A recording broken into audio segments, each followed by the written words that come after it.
নমস্কাৰ ছাত্ৰ-ছাত্ৰীসকল, আজি আহিছোঁ তোমালোকৰ এচিড ক্ষাৰক আৰু লৱণ চেপ্টাৰটোৰ এটা বহুত ইম্পৰ্টেণ্ট কুৱেশ্যন লৈ, যিটো কুৱেশ্যন তোমালোকৰ পৰীক্ষাত বহুবাৰ আহিছে আৰু এইবাৰো অহাৰ সম্ভাৱনা আছে। যিটো কুৱেশ্যন যোৱা 2 বছৰ ধৰি অহা নাই, সেই কুৱেশ্যনটো হৈছে কুৱেশ্যন নম্বৰ 2 এচিডে ধাতুৰ সৈতে বিক্ৰিয়া কৰিলে সাধাৰণতে কোনটো গেছ নিৰ্গত হয়।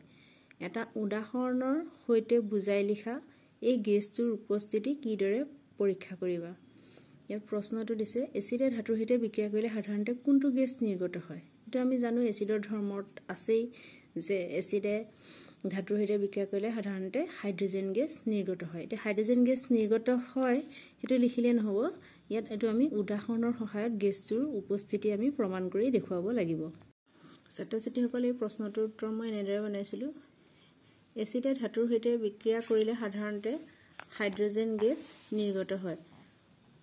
উদাহৰণস্বৰূপে জিংক ধাতুৱে লঘু H2SO4 সৈতে লঘু ছালফিউৰিক এচিডৰ সৈতে বিক্ৰিয়া কৰিলে জিংক ছালফেট আৰু হাইড্ৰজেন গেছ উৎপন্ন কৰে।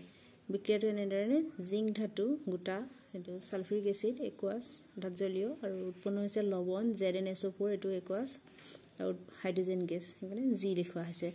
আৰু ইয়াৰ গেছটোৰ উপস্থিতি প্ৰমাণৰ কাৰণে এটা পৰীক্ষা নলত 5 ml মান লঘু ছালফিউৰিক এচিড লৈ তাত কেইটুকুৰা মান জিংকৰ টুকুৰা মিহলি কৰা হ'ল। ফলত দ্ৰৱটোত বুৰবুৰণি কাঢ়ি গেছৰ সৃষ্টি হ'ব আৰু উৎপন্ন হোৱা গেছখিনি এডাল নিৰ্গম নলীৰে আনি চাবোন পানীৰ মাজেৰে যাবলৈ দিয়া হ'ল। ফলত চাবোন পানীত বুদবুদৰ সৃষ্টি হ'ব। এনে বুদবুদৰ ওচৰলৈ যদি এডাল জ্বলি থকা মম অনা হয় তেন্তে ফটফট অৰ্থাৎ পপ শব্দ কৰি জ্বলি যাব। ইয়াৰ পৰাই প্ৰমাণ হ'ল যে উৎপন্ন হোৱা গেছটো হাইড্ৰজেন গেছ। এই কুৱেশ্যনটোৰ আনচাৰ এনেদৰে ছবিৰ দ্বাৰাও প্ৰকাশ কৰিব পাৰি। আজিকালি যিহেতু MCQ তেনেদৰে ছবি দি পিনিও দিব পাৰে। গোটেই ছবিটো এনেকৈ দিয়া থাকিব, লাষ্টত গৈ তোমালোকক এনেকৈ সুধিব পাৰে ফটফট শব্দ কৰি এক্স গেছ জ্বলিছে, উৎপন্ন হোৱা এক্স গেছটো চিনাক্ত কৰা। বাকী চব একে দিব পাৰে।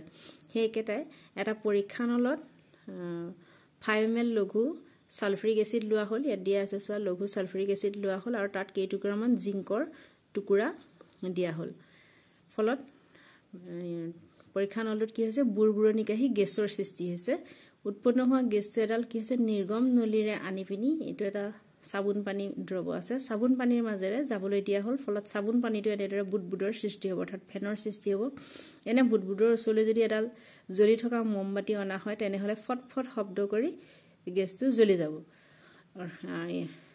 ইয়াৰ পৰাই প্ৰমাণ হ'ব যে উৎপন্ন হোৱা গেছটো কি হাইড্ৰজেন গেছ অৰ্থাৎ হাইড্ৰজেন গেছ ফটফট শব্দ কৰি অৰ্থাৎ পপ চাউণ্ড কৰি ফুটি যায়। ধন্যবাদ।